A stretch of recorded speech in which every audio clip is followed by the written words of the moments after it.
I'm here, it's night, and instead of throwing this one in the weekly vlog, I'm gonna give you a little piece of my mind as a little bonus.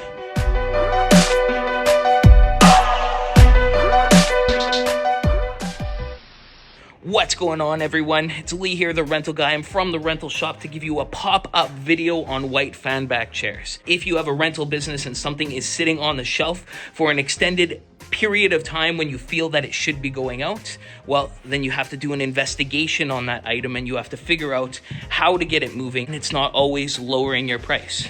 Now, lowering my price is the last thing I want to do, and it's the first thing that I want to do because my white FanBack chairs are not moving. So to get them moving, you have to figure out who's not booking them and who's booking them in order to figure out how to get who's not booking them to start booking them. All right, let's go upstairs and see what these did last year. What's up? Let's take a look at my stats. May 2024 here, you can see that we've done, 32 chairs, 24 chairs. The week after that was, 30, 40, 50, 60, 70. So that means for those 3 weeks in May, there was 400 and some chairs just sitting on the shelf.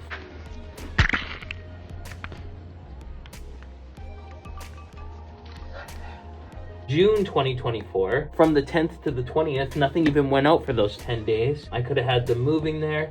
And then in this week in June, which is right in the prime, 120, 35, just a little portion of them are moving.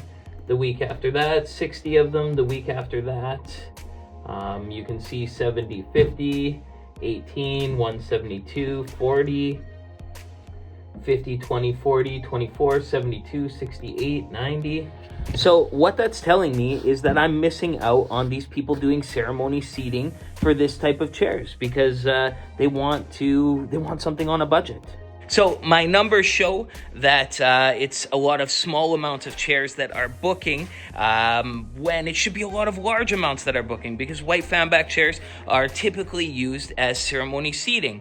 But in my case, it's not being used as that. And why is it? Because they're overpriced. Now, because they're overpriced doesn't mean that I'm not getting bookings because people will call, they'll have a party, we'll recommend them, they don't care what the price is, we throw them on the order and they book. And that's all great. But when I own 500 of these bad boys, and majority of the time, 300 to 400 of them are still sitting on the shelf on any given week, especially the busy weeks, then I know something's wrong. I'm missing out on money, I'm missing out on potential. So what should I do? The old Lee would say, lower your price. You need to get these things moving. But I could potentially be shooting myself in the foot by lowering my price.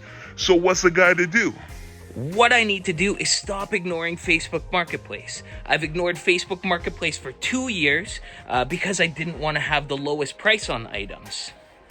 But why can't I have the highest price and the lowest price of my items at the same time? Because I can. All that I have to do is create a secret page on my website that has all the items on the website that don't move, wedding items preferably, and most likely FanBack chairs because that's the item that we have a problem for. So if I make a listing on Facebook Marketplace for the cheapest FanBack chairs in the city, then people can message me and I can send them the link to my secret page where they can make a booking. But people won't be able to access the secret page unless I give them the link. So no one will be able to find it from Google. No one will be able to find it from anywhere else other than personally messaging me on Facebook. So now I can give the brides and grooms the best price possible for their ceremony chairs and make sure that I'm getting more of these things moving. But then I can also keep my prices high on my website because there is plenty of people that like to pay full price for these chairs. However, they're just not the same numbers of the people who, the brides and grooms who like to book them for ceremony seating. So I've solved the problem there. So we're gonna see this summer if I have my 500 chairs moving every busy week. And if they don't, well then I'm wrong on this problem, but I'm pretty sure I'm right. Because in previous years, I've had those FanBack chairs out. And then I raise my price and they go, kinda out. But I'm still making good money because I'm charged high on them. But I need to maximize the amount that I own by lowering the price for some customers, and this is my way to filter out those customers. Thanks for watching, guys. I hope you enjoyed this video. If you enjoyed this video, you know what to do, and we'll see you on the vlog at the end of the week. This was a midweek pop-up. It was a pop-up video. Just around that way, it was a run by fruiting. All right, thanks for watching. We'll see you on the next one. As always, you stay classy.